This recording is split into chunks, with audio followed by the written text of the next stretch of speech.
बिस्मिल्लाहिर्रहमानिर्रहीम, अस्सलाम वालेकुम। मैं शाहिद सकलैन हूँ। आप मुझे मेरे यूट्यूब चैनल फेसबुक पेज पे देख रहे हैं। 14 फरवरी है और हफ्ते का दिन है। बड़ी ही हैरानकुन ख़बर आपके साथ शेयर करनी है और ये ख़बर है कहीं और की नहीं बल्कि इस्लामाबाद इंटरनेशनल एयरपोर्ट की। न्यू इंटरनेशनल एयरपोर्ट जो बनी है यहाँ इस्लामाबाद के बाहर, वहाँ पे होता कुछ यूँ है कि रात के वक्त जो है एक इंटरनेशनल फ़्लाइट आती है जो कि वाया थाईलैंड आ रही होती है। उसके ऊपर एक मुसाफिर होता है और जब मुसाफिर एयरपोर्ट पे पहुँचता है तो लोग हैरान रह जाते हैं जब वो वहाँ से बाहर निकलता है, इमिग्रेशन काउंटर के पास आता है। उसके बाद अचानक से जो है वो शोर मचता है और वो शख्स जो है वो लेवल 2 से छलांग लगा देता है नीचे। बहरहाल गिरता है नीचे तो ज़ाहिर एयरपोर्ट पे बातचीत शुरू हो जाती है कि ये कैसे हो सकता है कि एक शख्स उसने इस फेल के लिए जो है अपनी जान लेने के लिए उसने एयरपोर्ट का इंतखाब क्यों किया। बहुत सारी बातें, बहुत सारे इसके ऊपर जो है वो मामला चल रहे होते हैं, लेकिन जब बाद में इसकी इन्वेस्टिगेशन की जाती है और पता किया जाता है तो जो कहानी बीच में से निकलती है बड़ी हैरानकुन होती है कि आखिर उस शख्स ने ऐसा क्यों किया, क्या वाक़या हुआ। और इसके अलावा भी एक चीज़ आपके साथ शेयर करनी है जो इसी किस्म के एक जो है जुर्म से रिलेटेड है, वो भी आपके साथ शेयर करूँगा कि आखिर ये जो बाहर से आने वाले लोग होते हैं क्या वाकई ये ऐसे होते हैं, इनके ऊपर इल्ज़ाम लगाया जाता है, इनकी ऐसी कोई मामलात होते नहीं। बहरहाल तमाम आपको पता है जो मुआशरे होते हैं उनमें मुख्तलिफ़ अक़साम के लोग होते हैं, लेकिन जब भी आप कहीं ओवरसीज़ होते हैं, जब भी आप कहीं बाहर रह रहे होते हैं और कोई ऐसा काम करते हैं, मैं अक्सर अपनी वीडियोज़ में कहता रहता हूँ, तो आप क्योंकि पाकिस्तान को रिप्रजेंट कर रहे होते हैं तो उससे आप तो बदनाम होते ही होते हैं, उससे आपका मुल्क भी बदनाम होता है। इस शहरी ने क्या किया और एक शहरी के ऊपर उसकी भाभी ने क्या इल्ज़ाम लगाया, आज की इस वीडियो में ये सारी चीज़ें आपके साथ शेयर करेंगे। जनाब, जैसे मैं आपको पहले अर्ज़ कर चुका हूँ, हुआ कुछ यूँ कि एक फ़्लाइट आई रात 10 बजे के करीब। वहाँ पे उस फ़्लाइट में जनाब एक मुसाफिर था जिसका नाम जो है पता चला मिर्ज़ा नोमान सईद। ताल्लुक़ इसका रावलपिंडी से था, रावलपिंडी का रिहायशी था।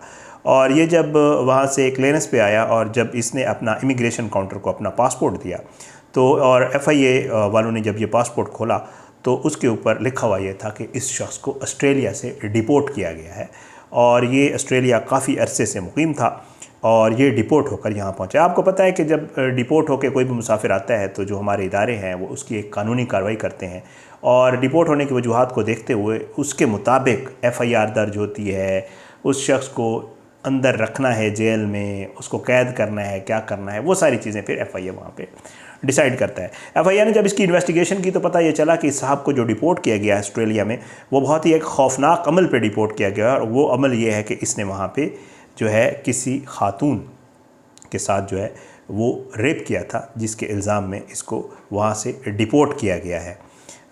इसको जब पता चला FIA को और उन्होंने इससे मज़ीद तफ्तीश और पूछ कुछ करना शुरू की तो ये उनके सवालों के जवाब दे रहा था, कुछ इसने दिए थे और कुछ नहीं दिए थे।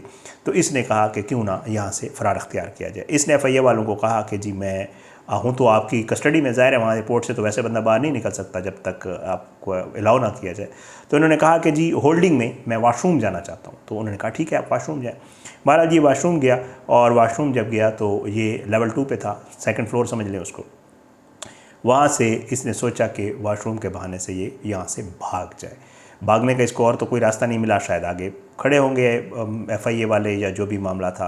तो इसने कहा क्यों ना डायरेक्ट नीचे पहुंच जाऊं और इसने लेवल 2 से नीचे छलांग लगा दी। और बताया ये जाता है कि ये जो आपका वो होता है अपना जो आपका लगेज बैग का जो बेल्ट है उसके करीब कहीं आके गिरा और जो है मुसाफिर बेल्ट नंबर 2 के करीब गिरकर शदीद ज़ख्मी हो गया, जिसे PIA इंतज़ामिया ने जो है फ़ौरी तौर पर ट्रामा सेंटर मुंतकिल किया। वहाँ पे इसको ट्रीटमेंट दी गई जो फ़र्स्ट एड होती है और फिर उसके बाद बताया जा रहा है कि इसको इस्लामाबाद के पिम्स हॉस्पिटल जो है वो एडमिट करवा दिया गया। वहाँ पे इसकी हालत जो है वो कोई अच्छी नहीं है और ऑन अराइवल इसको जो है बताया जा रहा है कि FIA इमिग्रेशन ने जाँच पड़ताल और कानूनी कार्रवाई मुकम्मल करने के लिए रोक रखा था। ये एक वाक़या पेश आया है और ये साहब जो है ये डिपोर्ट कराए थे रेप इशू के ऊपर ऑस्ट्रेलिया से और एक तवील अरसे से वहाँ पे थे और ये फ़्लाइट जो है वह थाईलैंड आई थी। बहरहाल एक तो मामला ये है जो मैंने आपके साथ शेयर करना था, जिसके ऊपर बड़ी बात हो रही थी कि इस्लामाबाद एयरपोर्ट के ऊपर ऐसे मुसाफिर ने कोशिश की है। तो ये असल उसकी खबर ये थी और ये शख्स जो है रावलपिंडी का रिहायशी था। एक और चीज़ मेरे सामने रावलपिंडी से ही ओवरसीज़ पाकिस्तानियों के हवाले से एक चीज़ सामने आई है,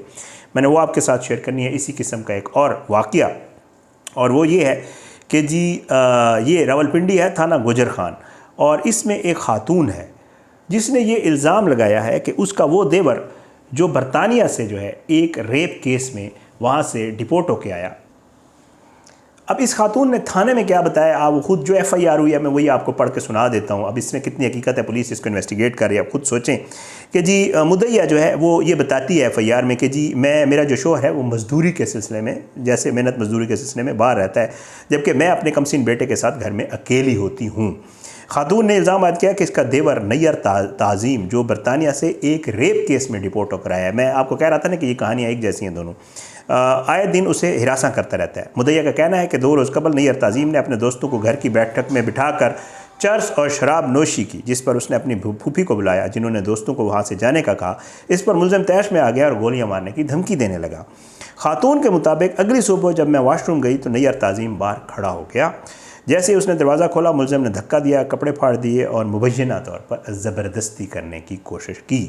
मुद्दईया ने भागकर अपनी जान बचाई और ससुर और देवर की वीडियो बना ली, जो उसके बकौल उसके पास बतौर सबूत मौजूद है। बहरहाल जी, मुद्दईया ने मज़ीद इल्ज़ाम लगाया कि इससे कबल भी ससुर की जानिब से ऐसी हरकत की जा चुकी है, जबकि नैयर ताज़ीम ने उसके बेटे के साथ भी मुबैना तौर पर ज़बरदस्ती करने की कोशिश की है।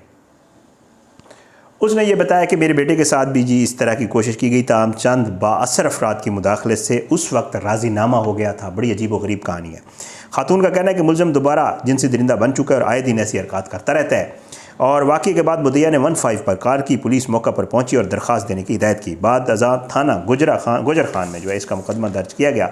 पुलिस का कहना है कि मुकदमा दर्ज करके तफ्तीश जो है वो शुरू कर दी गई है। ताहम इब्तदाई मालूमात के मुताबिक फ़रीक़ैन के दरमियान जायदाद के मामलात भी सामने आए हैं।